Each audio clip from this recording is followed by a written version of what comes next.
Who founded Istanbul and when? Istanbul is one of the largest, most important, and most beautiful cities in the world. The extraordinarily beautiful hills spread along both sides of the Bosphorus constantly fascinate the city's residents and visitors. Napoleon, one of the most important commanders and statesmen in world history, said, "If the world were a single state, Istanbul would be its capital." This is indeed true. Therefore, to understand the importance of Istanbul, we need to look at its history. *BYZANTION. The history of Istanbul dates back thousands of years. But the first known settlement took place in the 7th century BC. At that time, among the city-states of the ancient Greek peninsula, there was a city-state called Megara. These city-states were the most advanced economically and culturally of that era. One of the most important reasons for their economic development was their efforts to colonize.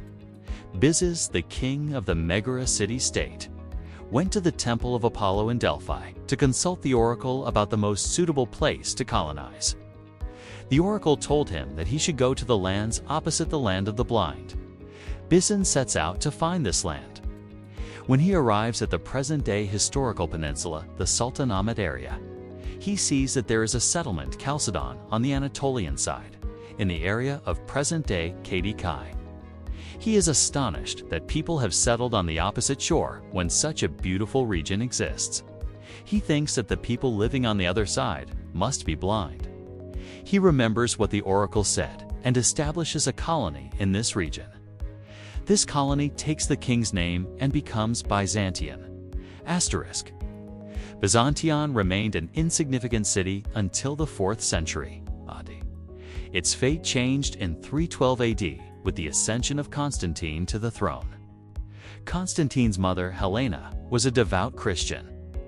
She constantly spoke to her son about Christianity and prayed for him.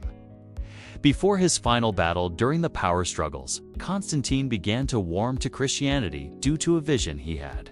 He subsequently signed the Edict of Milan, which granted religious freedom to Christians. This edict ended the persecution that Christians had suffered for 300 years. And it was one of Constantine's greatest achievements. Constantine had another major project, to move the capital of the empire to another location. This was because Rome was vulnerable to barbarian invasions from the north. He considered Nicomedia, present-day Zmit, Troy, and Byzantium, present-day Istanbul. Constantine chose Byzantium. One of the main reasons for this choice was its location. Its position on a peninsula situated on the Sea of Marmara, the Bosphorus, and the Golden Horn, along with its 7 hills like Rome, gave it a unique advantage in controlling trade routes. The city's potential for growth, change, and development was another motivation. Instead of destroying Rome's pagan heritage, it offered the chance to build a new capital as a purely Christian city. In 330, Constantine moved the capital of the Roman Empire to Byzantium and renamed the city Nova Roma, meaning New Rome. After Constantine's death, the city was renamed Constantinople. Constantinople became the new capital of a new era.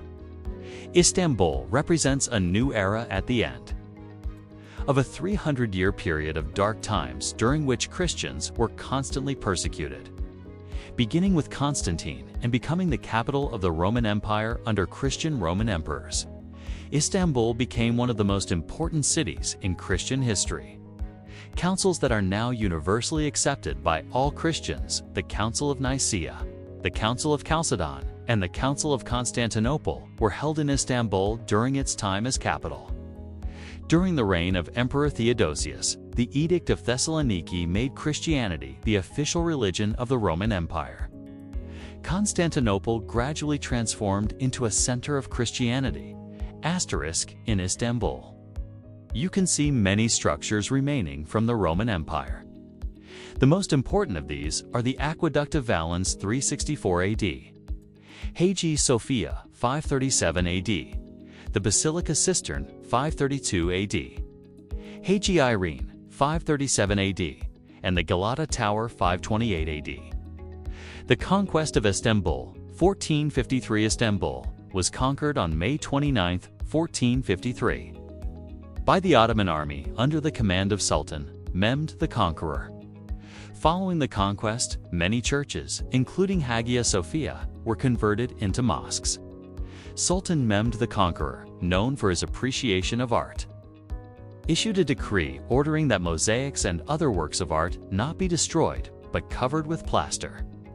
Istanbul, now the capital of the Ottoman Empire, remained so until the fall of the Ottoman state. Ottoman structures in Istanbul, you can see many Ottoman structures in Istanbul.